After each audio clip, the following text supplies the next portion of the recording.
একটি লোহার পাত ও একটি তামার পাতের দৈর্ঘ্য যথাক্রমে এত এত দেওয়া আছে। পাত দুইটি থেকে কেটে নেওয়া একই মাপের সবচেয়ে বড় টুকরার দৈর্ঘ্য কত হবে?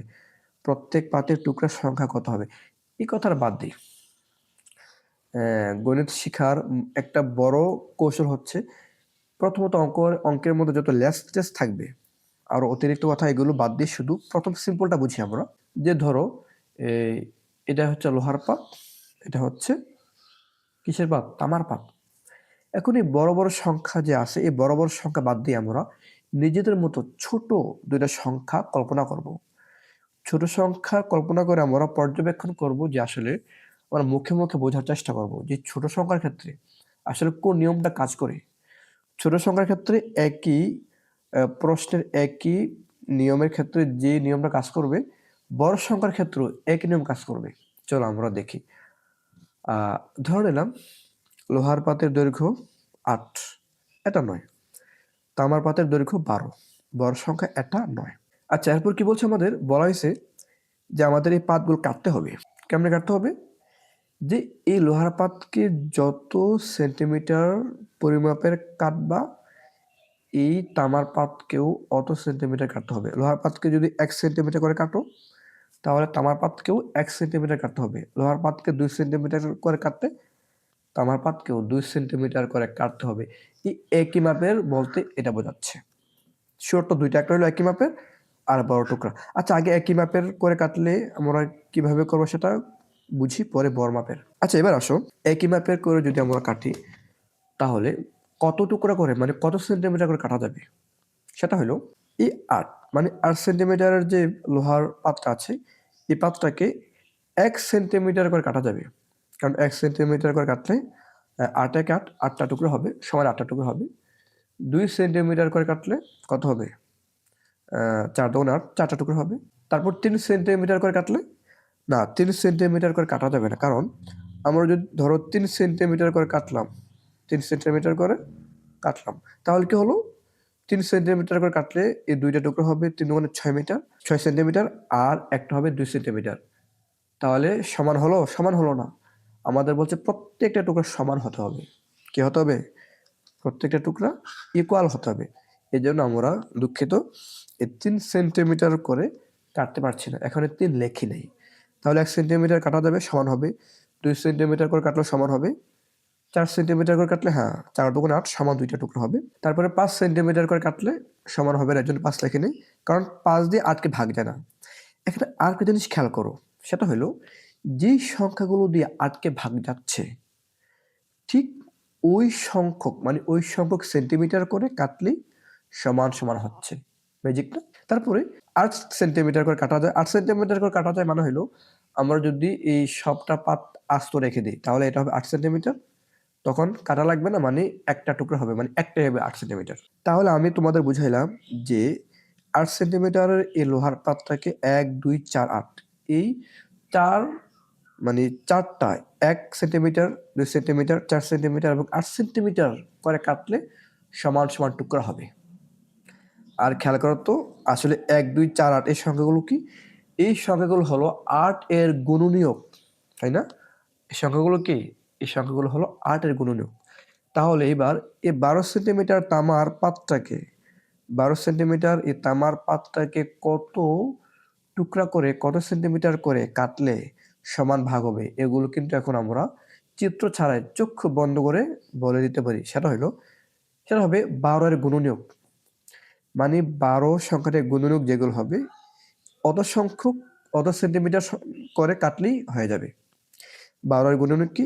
1 2 3 4 6 12, মানে 1 সেন্টিমিটার করে কাটা যাবে 2 3 4 6 12, তাই না? এখানে 5 লেখি না কেন? কারণ এই 5 দিয়ে 12কে ভাগ যায় না এবং এই 5 সেন্টিমিটার করে যদি আমরা এটা কাটি তাহলে সমান টুকরো হবে না। 5 সেন্টিমিটার করে কাটলে কি হবে? 5 দুগুণে 10, 2টা সমান টুকরো হবে, বাকি 2 সেন্টিমিটার থাকবে অসমান। সো বোঝা গেল, আমি এতক্ষণ তোমাদের বুঝাইলাম যে এই ক্ষেত্রে আমাদের গুণনীয়ক বের করতে হবে। কি বের করতে হবে? এই গুণনীয়ক বের করার মাধ্যমে বোঝা যাবে যে আসলে এই পাতগুলোকে কত সেন্টিমিটার করে কাটা যাবে। আচ্ছা, এবার বলো তো আরেকটা শর্ত ছিল। শর্তটা কি? যে আমরা এই লোহার পাতটাকে যে সেন্টিমিটার করে কাটবো, এই তামার পাতটাকে এই সেন্টিমিটার করে কাটা যাবে। তাহলে এক্ষেত্রে দেখো তো কোথায় মিল আছে। কমন হলো 1 2 4, মানে 1 সেন্টিমিটার করে এই 8কে কাটা যাবে, মানে লোহাকে কাটা যাবে, তামাকে কাটা যাবে 2 সেন্টিমিটার করে উভয়কে, 4 সেন্টিমিটার করে উভয়কে। 3 নাই কেন? কারণ 3 সেন্টিমিটার করে এই তামার পাতকে কাটা গেলেও, সমান সংখ্যক কাটা গেলেও এই 3 সেন্টিমিটার করে এই 8 সেন্টিমিটারের লোহাকে কাটা যায় না, এই জন্য এখানে 3 নেওয়া হয়নি। তারপরে 8 সেন্টিমিটার এখানে আছে, এখানে নাই কেন? কারণ 8 সেন্টিমিটার মানে এই লোহার পাত্রকে আস্ত রাখা যায়, 8 সেন্টিমিটার করে রাখা যায়, কিন্তু এই তামার পাত্রকে 8 সেন্টিমিটার করে কাটলে সমান হয় না, এই জন্য এখানে নেই। তাহলে বলতো 1 2 4 কি? 1 2 4 হচ্ছে 8 ও 12 দুই সংখ্যা দুটির সাধারণ গুণনীয়। সাধারণ গুণনীয়ক, তার মানে এই দুইটি পাতকে 1 সেন্টিমিটার করে, 2 সেন্টিমিটার করে এবং 4 সেন্টিমিটার করে সমান সংখ্যক টুকরা করা যায়। আর আমাদের আরেকটা শর্ত হলো যে সবচেয়ে বড় টুকরার দৈর্ঘ্য কত। এবার এই শর্ত অনুসারে আমাদের বের করতে হবে যে সবচেয়ে বড় টুকরা কত। তাহলে বলো সবচেয়ে বড় টুকরা কোনটা? 4 সেন্টিমিটার। এই 4 সেন্টিমিটার করে কাটলে কি হবে? সবচেয়ে বড় টুকরা হবে, এর বেশি আর যাবে না। কারণ এর বেশি যদি যায়, আমরা কেউ বলতে পারো যে 6 সেন্টিমিটার আছে। হ্যাঁ, 6 সেন্টিমিটার করে যদি তুমি কাটো, তাহলে শুধু এই তামার পাতকে কাটা যাবে, সমান 2টা টুকরা হবে, কিন্তু 6 সেন্টিমিটার করে কাটলে এই লোহার পাতকে সমান করা যাবে না। আমরা দেখেছি যে এই 8 সেন্টিমিটার মধ্যে এখানে 6 নেই, এই জন্য 4 হচ্ছে সবচেয়ে বড় এমন সংখ্যা যেই সংখ্যক, মানে যে সেন্টিমিটার করে যদি আমরা কাটি, তাহলে লোহার পাতকে সমান করা যাবে, সমান 3টা টুকরা করা যাবে, তামার পাতকে সমান টুকরা করা যাবে। ক্লিয়ার? তাহলে বলো তো আমাদের এই অঙ্কটা কি হবে? আমরা ছোট সংখ্যা দিয়ে পর্যবেক্ষণ করে বুঝতে পারলাম যে মূলত এখানে গসাগু কাজ করছে। গসাগু না?